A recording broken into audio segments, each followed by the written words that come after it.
Good morning. Thank you for joining me for another 5 good minutes with the Word.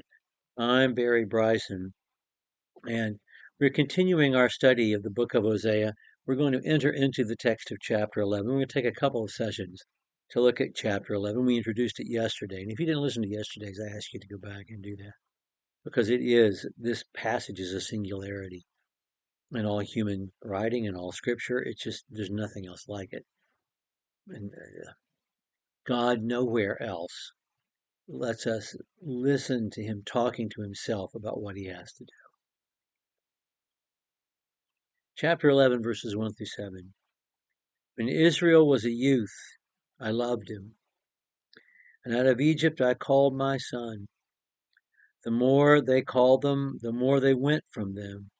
They kept sacrificing to the Baals and burning incense to idols. Yet it is I who taught Ephraim to walk. I took them in my arms. They didn't know it was I that healed them. I led them with the cords of a man, with bonds of love. I became to them as one who lifts the yoke from their jaws. I bent down and fed them. They will not return to the land of Egypt, but Assyria. He will be their king, because they refuse to return to me. And the sword will whirl against their cities and will demolish their gate bars and consume them because of their counsels. So my people are turning from me, though they call on the one on high. None at all exalts him.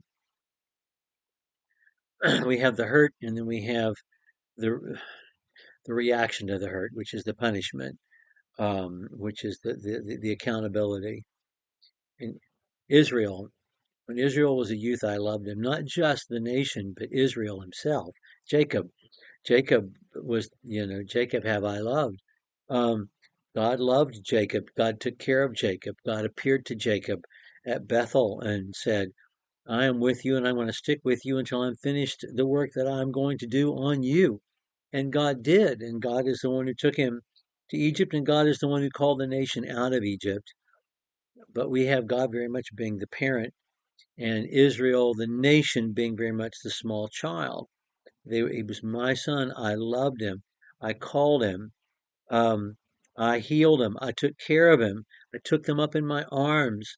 I'm the one who bent down to feed them, stooping over to feed a child who is so much smaller. All those images, those tender images, are just so vivid. We also have lifting the yoke from their jaws, so we have that image as well. But what is also true is that from the wilderness on, they have been an idolatrous people. When Moses was on Mount Sinai, they told Aaron to make a golden calf. They committed adulterous acts and idolatrous acts with the Moabites. Just they were, even in their wilderness wanderings, an idolatrous people.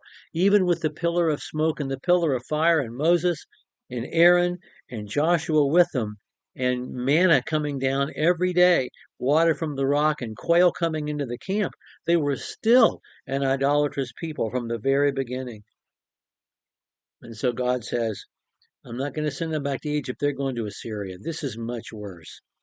The servitude that they offered to Pharaoh is not going to be anything like what the Assyrians will bring to bear upon their land when the Assyrians invade. They are the most violent, vicious, barbaric invaders in the history of human society. They just were.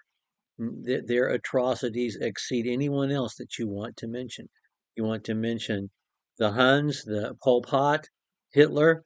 You go beyond that, and you've got the Assyrians. And and he says they're going to call to one on high, but no one's going to answer them. They're going to call to one on high. No one exalts him at all. They are going to cry out to Yahweh in the moment. See, that's the thing. They haven't forgotten Yahweh. They What's worse, if your people leave you lock, stock, and barrel for another, or if they take somebody else that they like better, but they keep you on a string and in the drawer. They keep you on the back burner because they're not going to let you go, but they like the other guy better. That's what's happening. And in the moment, it's like they know, instinctively, they know who takes care of them. Because in the moment of distress, they're not going to cry out to Baal, they're going to cry out to Yahweh. But they haven't exalted him. And they're not exalting him in the moment. They're just crying out in panic. And he's not going to rescue them from Assyrian captivity.